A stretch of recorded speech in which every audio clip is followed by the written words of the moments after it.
در دایره اقدام فرهنگی پرزیدنت جمهوری تاجیکستان پیشوای ملت محترم امامعلی رحمان در شهر اسفره تقدیم کتاب بیزوال شاهنامه ابوالقاسم فردوسی آغاز گردید. این شاه اثر با اشتراک نمایندگان حکومت مملکت، مقامات اجرایی حاکمیت دولتی شهر، مسئولان ساحه‌های معارف و فرهنگ و فعالان جامعه به 47479 خانواده جماعت شهرک و دهات تقسیم کرده می شود. ساکنان شهر اسفره با شکرگزاری از فضای آرام و آسوده کشور از آغاز تطبیق این اقدام وطن دوستانه اظهار سپاس نموده، از جمله تاکید می نمایند که آن به تحکیم حس افتخار و سرفرازی و مسئولیت وطن دوستی هر شهروند تاجیکستان مساعدت فعال می نماید. شاهنامه بیزوال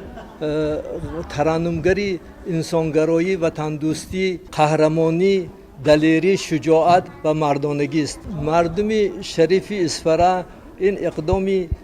بغایت وطن دوستانی جناب عالی را از صمیم دل پذیرفتند و در کامل عمل خود از پند و اندرزهای شاهنامه بیزوال استفاده برده در آبادانی و شکوفایی کشور عزیزمان تاجیکستان محبوب سهم شایسته خود را می‌گذارد. این اقدام نجیب و کم نظیر پرزیدنت جمهوری تاجیکستان محترم امامعلی رحمان و افتخار 35 سالگی استقلال دولتی تاجیکستان پیش گرفته شده، هدف آن به تاکید سروری دولت پیش از همه احیای حافظه تاریخی، گسترش خودشناسی و خودآگاهی ملی و احساس وطن دوستی و وطن پرستی مردم به خصوص نورسان و جوانان می باشد. ما ساکنان شهر و دهات اسفره از این اقدام، از این سیاست معرفت پرورانه پیشوای معظم ملت خوشنود هستیم و ما اهل معارف شهر اسفره کوشش به خرج می دهیم که